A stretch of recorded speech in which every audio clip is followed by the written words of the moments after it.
Buying a new car can be an exciting experience. Once that initial excitement wears off, however, buyer's remorse can sometimes hit hard.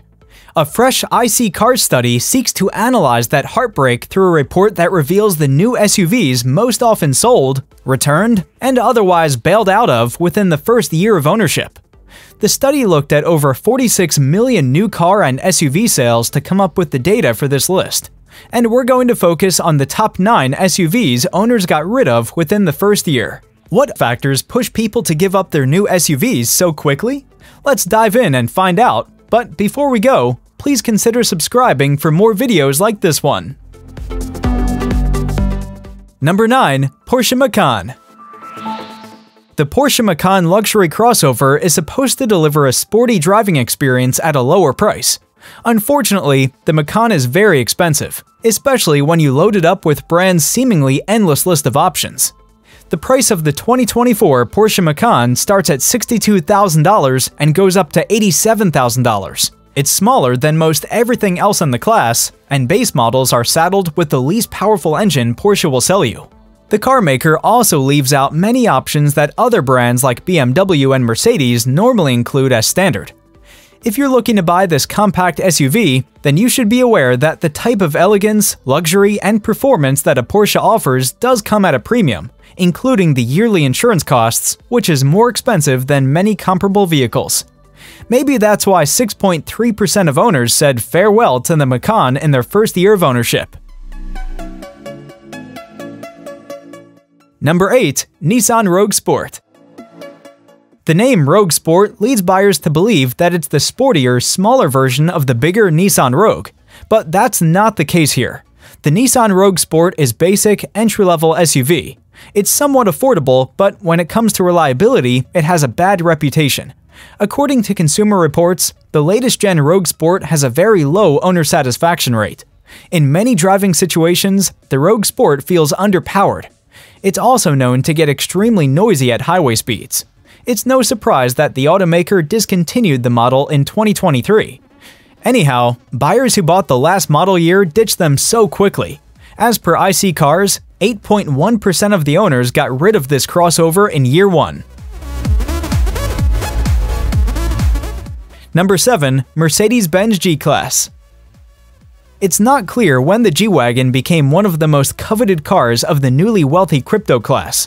But like vintage Rolexes and certain NFTs, the main source of its appeal seems to be that it's very expensive.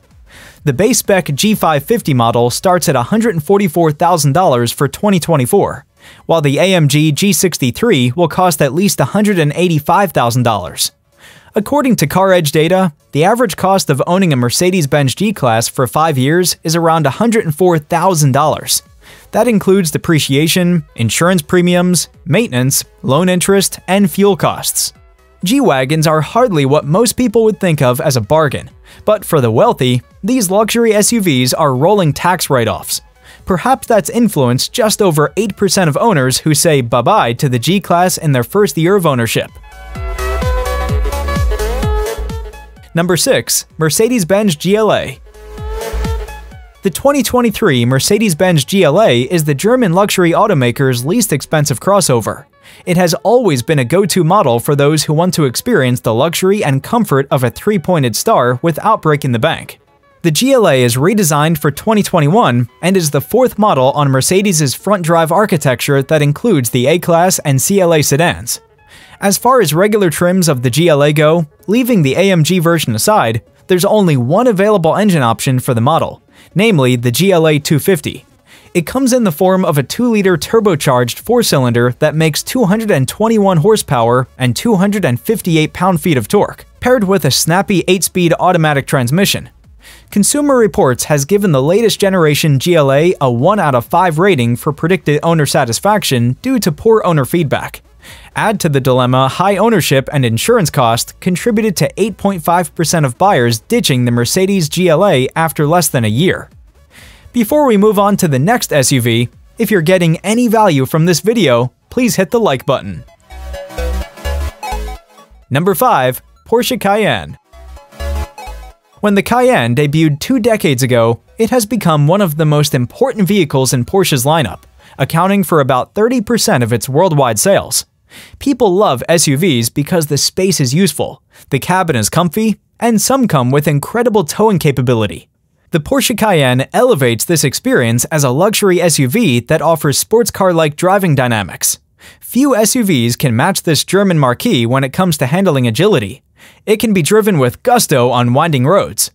Despite all the goodness, all the luxury and speed, the downside to luxury vehicle ownership is often the high cost of ownership. The price of the new Porsche Cayenne starts at $81,000 and goes up to $101,000 depending on the trim and options. And that's not including the high dealer markups people paid. End of the day, it all adds up to the lease and monthly finance. In all, 8.7% of buyers felt time to get rid about their purchase within a year of ownership. Number 4. BMW X3.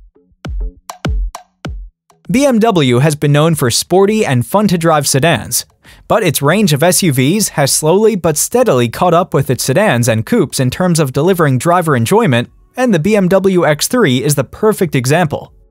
This compact luxury crossover is basically the SUV version of the much-loved BMW 3 Series and even shares its engines with the sure-footed sedan. The price of a new BMW X3 starts at around $48,000 and goes up to $63,000 depending on the trim and options. According to the data, 9% of owners ditch the BMW's pricey compact SUV in less than a year of ownership. It seems to be true that BMWs are fun to drive, but less fun to own. Number 3. BMW X1. The 2023 BMW X1 is bigger, bolder, and better equipped than the version it replaces. Now it comes with standard all-wheel drive and a punchier turbocharged engine under the hood. But the X1 still has its own set of issues. The sporty dynamics lead to some problems with the ride quality, standard features are scarce, and things do get pretty pricey when you start adding on relatively basic options. Even though it's the most affordable crossover in the brand's lineup, the X1 pretty quickly heads north of $50,000 with a few add-ons. 77% of new BMW vehicles in America are leased, and the X1 is among the top models owners often choose for lease.